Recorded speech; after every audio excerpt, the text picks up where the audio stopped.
एक ही साल में 2007 में पब्लिक अकाउंट कमेटी में बाहर लाया। अब इसलिए उसका अगर स्केल है तो देखिए कि इंडस्ट्रीज की क्या कोई जिम्मेदारी नहीं है इस देश के प्रति, सरकार के प्रति, यहाँ के जनता के प्रति, कि वो कुछ भी खिलवाड़ करे यहाँ के नेचुरल रिसोर्सेज के साथ, जमीन जितनी चाहे ले ले, पानी जितना चाहे ले ले। एसईजेड में पानी उनको बिल्कुल टैक्स फ्री, उनको कुछ नहीं लगेगा, बिजली उनको बिल्कुल मुफ्त मिलेगी, सारे कंसेशन उनको लागू है, मजदूरों की कोई कानून वहाँ पे नहीं लागू होंगे, वहाँ पे जो लोकल सेल्फ गवर्नमेंट इंस्टीट्यूशन है वो डिसॉल्व की जाएगी, वहाँ पे एक कमिश्नर बिठाया जाएगा, उसको सारे पावर्स हैं, वहाँ पे डेवलपर उसकी अथॉरिटी बनाएगा, और डेवलपर के लोग 5 लोगों की अथॉरिटी है तो डेवलपर के 3 लोग हैं। तो ये आधुनिक संस्थान बन गए, बिल्कुल डोमेस्टिक कॉलोनाइजेशन, नया colonization. That act is so badly flawed, पता नहीं कैसे पास हो गया, समझ में नहीं आ रहा मुझे। और ये कानून बिना बहस के सिर्फ 1.5 दिन में दोनों हाउस में पारित हो जाता है, लोकसभा राज्यसभा दोनों में 1.5 डेज में कानून हो जाता है। और आज की स्थिति में जहाँ जो सत्ता पर नहीं है वो पार्टी एसईजेड के खिलाफ लड़ाई के लिए मैदान में है, जहाँ बीजेपी का राज है वहाँ पे मोदी एसईजेड की बात करेगा, महाराष्ट्र में बीजेपी वाले हमारे साथ जुड़ जाएंगे लड़ाई में, कांग्रेस वाले मोदी के खिलाफ वहाँ एसईजेड के लिए मैदान में उतरेंगे, वेस्ट बंगाल में वहाँ पे एसईजेड कानून बनाने वाला सबसे पहला राज्य पश्चिम बंगाल, 2003 का उनका कानून है, 2005 का नेशनल कानून बना है, उनका कानून इसका पहले का कानून है। यहाँ पे सीपीएम हमारे साथ लड़ाई में है और सीपीएम का स्टेट सेक्रेटरी आके कहेगा कि एसईजेड ये देश की सार्वभौमता के बीच में भोंका हुआ खंजर है। सार्वभौमता के विरोध वहाँ पे नहीं हो रहा है वेस्ट बंगाल में, यहाँ पे स्टेट सेक्रेटरी दूसरी भूमिका लेगा। तो सारी पार्टी जो बात कह रही है वो क्या है, वो अगर देश के विकास के लिए है तो फिर वहाँ भूमिका अलग और यहाँ भूमिका अलग क्यों है। और ये जो उससे ये टैक्स कंसेशन और मजदूरी से तमिलनाडु में देखा गया 18 घंटे लोग काम करें, नोकिया के प्लांट में एक बड़ा हादसा हो गया, कोई कॉम्पेंसेशन नहीं दिया, और किसी लेबर कोर्ट में आप उनको खींच नहीं सकते क्योंकि वहाँ पे कानून ही नहीं लागू। तो ये ऐसा कौन सा इंडस्ट्रीज और कॉर्पोरेट, ये कौन है जिनको इतनी भारी छूट चाहिए सबसे? नहीं, और ऐसा क्या कर रहे हैं हमारे देश के लिए कि इतने इनको कंसेशन दिए जाएं भैया, कि लेबर लॉज भी नहीं लगेंगे आपके यहाँ, लोकल सेल्फ गवर्नमेंट भी डिसॉल्व हो जाएगी और हर एक चीज़ आपको मुफ्त में मिलेगी, 7 साल तक टैक्स नहीं देंगे, तो उसके ये सब करने के लिए कुछ हमारे देश के लिए कुछ तो कर रहे होंगे ना। और ये जो रास्ता है बिल्कुल इरिवर्सिबल रास्ता है ना, क्या कैसे लौटोगे उससे वापस?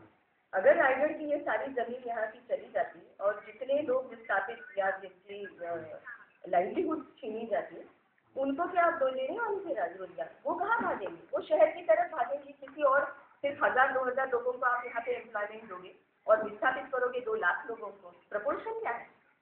और जो बैकलॉग है पीछे का कि आपने आज तक डेवलपमेंट प्रोजेक्ट के लिए जितनों को विस्थापित किया है उनका क्या किया है? 50 साल से लोग रास्ते पर हैं, टाटा का जो मुल्शी में बना है 100 साल से लोगों को कुछ नहीं मिला। सेनापति बापट ने जो आंदोलन किया, सेनापति बापट के नेतृत्व में, तो और कॉमरेड बिट्टू के विनायक राव बिट्टू, तो वो लड़ाई और उसके जो परिणाम है उसमें अभी तक लोगों को कुछ नहीं मिला है। लोग भरोसा कैसे करेंगे आप?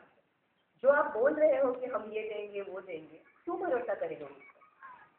और कानून जब आप ऐसे कर रहे हो कि मजदूर का राइट नहीं बनेगा, ये नहीं बनेगा, और एक सबसे ज्यादा डेंजरस उसमें जो प्रावधान है वो है कि ये कानून सुपरसीड करेगा, ओवरराइडिंग पावर्स है इस कानून को, और जो भी कानून आज के बाद लागू होंगे या नहीं होंगे या किसी कानून का यही फलाना सेक्शन एसईजेड में लागू होगा, ये सारी बात नोटिफिकेशन द्वारा जारी की जाए। तो इसका मतलब है कानून में अमेंडमेंट की जरूरत नहीं है, उसके ऊपर बहस की कोई जरूरत नहीं है। नोटिफिकेशन, हजारों नोटिफिकेशन पार्लियामेंट के सामने आते ही जाते हैं, कितना भी स्टूडियस पार्टी और एमएलए और एमपी हो तो क्रैक नहीं कर पाए। तो कानून कैसे बदले जाएंगे इस देश में किसी को पता नहीं चलेगा। तो ये डेमोक्रेसी को आप इस स्थिति को पर क्यों ला रहे हैं? क्या सिविलाइजेशन क्या है? अगला मोड़ है विकास का, तो हम कह रहे थे विकास की तरफ जा रहा है देश, ये है कि अगर 77% इस देश का 20 से ज्यादा प्रति व्यक्ति खर्च नहीं कर पा रहा, ये अभिजीत सेनगुप्ता का अगर निष्कर्ष है, तो कहाँ जा रहा है? और इससे हम लोग ये मान रहे हैं कि अभी सरकार के आंगन में जाके हम नहीं लड़ेंगे, हम नहीं मांग सकते बैठेंगे कि फलाना करो, ये करो, वो करो। जमीन के खड़े रह के लोग बोलेंगे कि नहीं देंगे बस। और वहाँ पे जो लड़ाई संगठित होगी और वहाँ पे जो ताकत बनेगी वही जवाब देगी इस देश के कॉर्पोरेट को बिके हुए सारे राज्य का। और बुराई में वही हो रहा है, बुराई का जो बना वहाँ का भी लंबी लड़ाई है। वहाँ का तो एक लड़ाई जो मेरे दिमाग में एकदम उसका वीडियो इमेज बन के बैठ गया है दिमाग में, जो रास्ता रोको आंदोलन वहाँ पे होता, समुंदर में भी रास्ता रोका गया और रोड पे एक एस्टेल वर्ल्ड वहाँ पे बना रहा है, एंटरटेनमेंट जोन। तो उस जो जोन के लिए जब हुआ था हमने कहा कि उस दिन से हमने अनाउंस किया कि हर संडे को हम करेंगे, एक संडे एस्टेल वर्ल्ड का रास्ता रोकेंगे तो लाखों का नुकसान है। और समुंदर से भी रास्ता रोकेंगे, सारी वोट समुंदर में थी और सारों के पास वो उनका वायरलेस यूनिट होता है। तो सभा जहाँ पे चल रही थी सबको कहा गया था कि फलाने फ्रिक्वेंसी पे आपका चैनल ऑन रखें और उससे सारी सभा नारे उठे थे समुंदर से, सारी बोट समुंदर में वहाँ पे रास्ता रोको और रोड पे भी रास्ता। और जो एकदम बिल्कुल वो तो एकदम शूट करने लायक थी, बिल्कुल बढ़िया है। तो लोग जगह जगह पे लड़ रहे, लेकिन यहाँ पे उनका भी चाल वो चल रहा है कि पॉलिटिशियंस है वो खरीद लेंगे लोगों को, दलाल का जाल फैला जाएगा।